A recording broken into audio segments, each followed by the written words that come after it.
It's January 14th. It's about 14 degrees Fahrenheit, or 19 degrees Fahrenheit outside, so I'm not letting the chickens out. I just threw some mealyworms in their cage, or in their coop, and closed it up. I just did a quick, and I checked their water to make sure they had enough water. And that was it, and close it up real quick. It's so cold out here. So I thought, and the cats are just laying on their heated pet bed, so the two outdoor cats.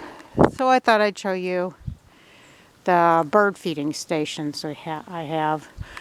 This one, most of the stuff I got at garage sales. This, of course, I got at a garage sale. It's a little bench. It hangs from a shepherd's hook. There's a, what do you call them? Cat perch on the inside there on the window. And the cat will sit on the window and watch the birds here. That's why I put the shepherd's hook here. That had suet in it. I don't think it has any more suet. I think they ate it all. Let me see. Can you see in there? Is there any suet? I don't know. Let me see. Yeah, there's a little bit of suet in there. Kind of far in there. The birds might not be able to get it. Them make nice suet holders. The handle broke on that. I dropped it one time and it broke. But yeah, you can usually hang it from the handle. Just put your suet in there. Put it in the refrigerator or freezer. And in wintertime, just hang it up. Here's another feeder. Seed feeder here. See the woodpecker on it? I think that's a downy woodpecker. It's either downy or hairy. But anyways, there's our one seed feeder. We've got a window perch over there on the other side. If you notice the windows, I got clings on them. The ones that don't have screens. Oh, both of them have screens. But if you notice on that other window, I had window clings on the part that didn't have screens. That has window clings, window clings. Supposed to help prevent bird strikes. I think it does prevent bird strikes, but the birds still strike it. I think it just depends on how well the bird's seeing, if the bird's watching where it's going, if the light's shining on the window, they might not be able to see the stickers. But yeah, I still have bird strikes. But it does seem to have decreased them. The best thing, in my opinion, to do is just have a screen on there. If it hits the screen, it's not nearly as shocking as if it hits the window. You know, because the screen's got some give to it. So that's what I recommend, is a screen instead of the window clings. Of course, if you have the screens in, you can't take good pictures.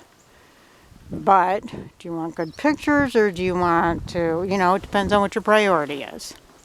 Here's a peanut butter feeder so the bird can sit on the window perch, the cat perch, and look out the window at the feeder. Got a suet feeder right there. It's a double one. My hand doesn't have a glove on. It is cold. So again, the cats sit on the window perch, and we'll watch the birds at the feeder.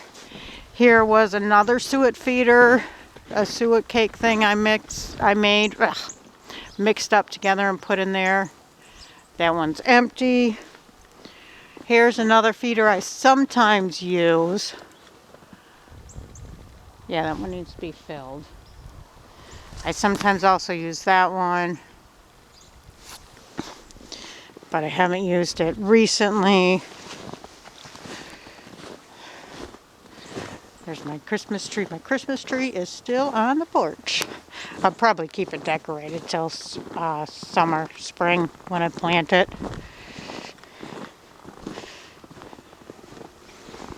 That thing could come down. Throw that away. So I could probably hang a feeder right there. I do hang hummingbird feeders there, and you can sit on the porch and watch the hummingbirds. Of course, that won't be till spring. I do have some feeders right here. This back banister, I do put slices of bread on there often. Forgot to bring the bread out today. there's an accent window up against, on the inside, up against this window in the back, the accent table, and the cats can sit on there and look out the window and watch the birds. There are some feeders here. This one is pretty impractical. Let's see if you can see it. Okay, that's a bird house. That's a bird house. I can't get that bird house off because that hook grew into the tree. So now I can't get it off. But that one's pretty impractical. It was made at it was only $5, so brand new. It was made at our local woodworking school shop, and it's so narrow and it's not much depth to it at all. But, you know, you were supporting the kiddos. And they used nail gun for it. And the nails came out because the nails were just so short. And here's another feeder. That's my pagoda feeder. They use that a lot. I do have a suitcase holder over there, but I rarely use it. So there's all my feeders. And thank you for the snowman.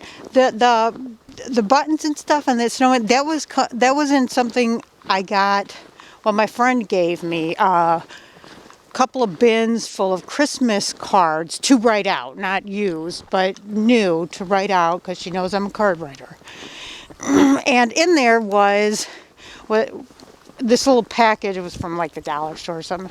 It was called a snowman kit. And so in that was them buttons. So that was meant for, and they're cheap, thin buttons. I don't even think they'd be good for scrapbooking because they're just so thin and they're so big. I mean, they're meant to be seen on the snowman from far away. But yeah, they're not quote unquote real buttons. They were just some flimsy, thin buttons made to make a snowman. You know, usually I would have gotten a carrot for the, you know, the, what do you call it, nose. And I would have put some arms in there, but I could see the cat at the end of the driveway while I was making it the other day. And so I just forgot, you know, I didn't even put the arms in there, and I went in the house so the cat could come and eat. But anyway, so I wanted to show you, see my little cat food. Can you see the cat food dishes? Under the chair there. The cats sit in that chair in the summertime. But yeah, there's the blue things are his food bowls, today's food bowls. There's one of the bowls has dry cat food in it, and then the other one has a little mix of wet cat food and some leftover ham we have, some pork or something, some type of pig. And that's chopped up and put in there. Now you'll see, frequently you'll see blue jays and I think starlings eat the regular cat food. You know, the pebble cat food, the dry cat food. I'll be in the house and be watching the blue jays taking the pebble cat food. So I try to put it up towards, that's when it was out more towards the open. That's why I put the bowls up against the containers up against the garage in hopes, I'm hoping that will prevent the birds from eating the dry cat food. That's awfully expensive bird food. So I don't want to be like, they'll, you know them, they'll go through a whole bowl in a day. So I don't want to, and I didn't put that much out there in case they do eat it. Like I said, I don't want to be spending all that money on feeding the blue jays. So anyways, that's my surroundings here. And I hope you have a good day. Thank you so much for all your comments. And Mila, I saw you on Feral Women. Yeah, I got to get my living will taken care of. I had it written out, and I had one person who was supposed to be the conservator or whatever, the person that actually follows through on my plans. But that person is not reliable, so I have to change it to somebody else. And I told Laura Lynn. Laura Lynn volunteered, so I was like, that's cool. Because she would follow my instructions as to end-of-life directives.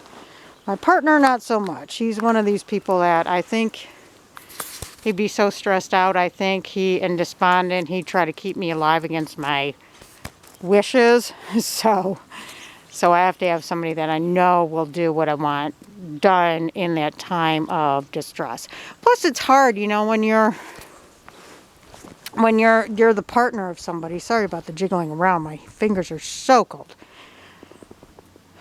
It's hard when you're in distress to make appropriate decisions anyways, because your better judgment sometimes doesn't win out. Your emotional self will sometimes win out. So, you know, hey, I truly do think a lot of times it would just be better to have somebody not so close to the situation as your conservator or person, whatever they call it, the person who's actually going to be the one that's supposed to fulfill your end of life directives. You know, especially family members, it's really hard to let go. So anyways, thank you all for your comments, your following, sharing, liking, reposting, whatever y'all do. Thank you so much for it. I feel so much better. And I will talk to you later.